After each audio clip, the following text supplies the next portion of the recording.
Hello and welcome to the Upgrade the World podcast. I'm your host Josh, and today we'll be talking about blockchain. I briefly discussed blockchain in episode 1 as part of the overview of Web3, but for this episode I wanted to go more in depth with blockchain technology. In simple terms, blockchain is a decentralized database that allows recording all transactions throughout multiple computers. The name blockchain comes from the fact that the data is stored in blocks, and each block is connected to the previous block by unique identifiers in the form of cryptographic hashes, making up a chain-like structure. A blockchain is much like a traditional database in terms of the data that can be read from it and written to it, but you can only add new blocks to a blockchain.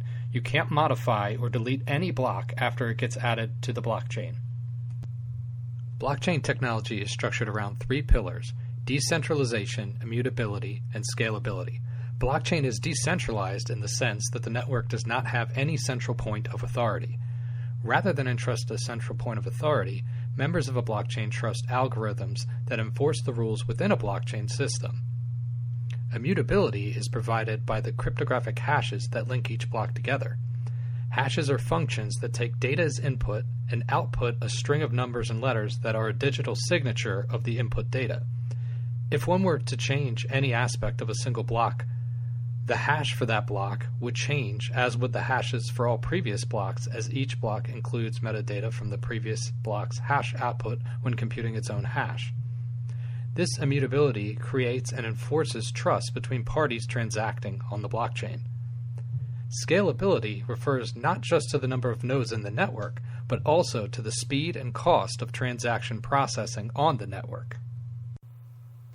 Although blockchain was introduced as a research topic in 1991, it didn't gain real publicity outside of the computer science field until the Bitcoin white paper was released in 2008.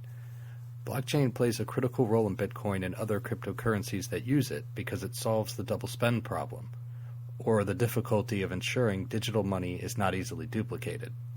In our current financial system, trusted third parties such as banks prevent double spends by privately verifying each transaction.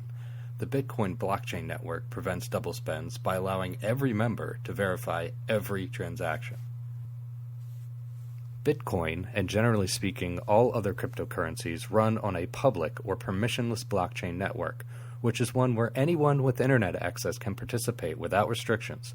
Most types of cryptocurrencies run on a public blockchain that is governed by consensus algorithms, and the transparency granted by all transactions being available to every member contributes to the trust in the network.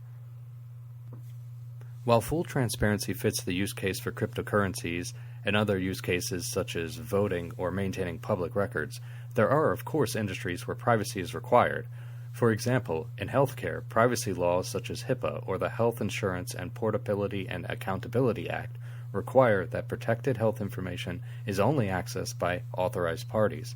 Similar privacy concerns exist in other areas such as supply chain, banking, and insurance, for example, where data cannot be exposed to unknown entities. These concerns can be addressed by private or permission blockchains. This type of blockchain has a single operator or entity that restricts who can access the blockchain. Only users who are granted permissions can access specific sets of data, giving organizations the core benefits of blockchain while trading transparency for privacy. Federated or consortium blockchains are a relatively new type of blockchain where a group of organizations come together to jointly operate a blockchain network.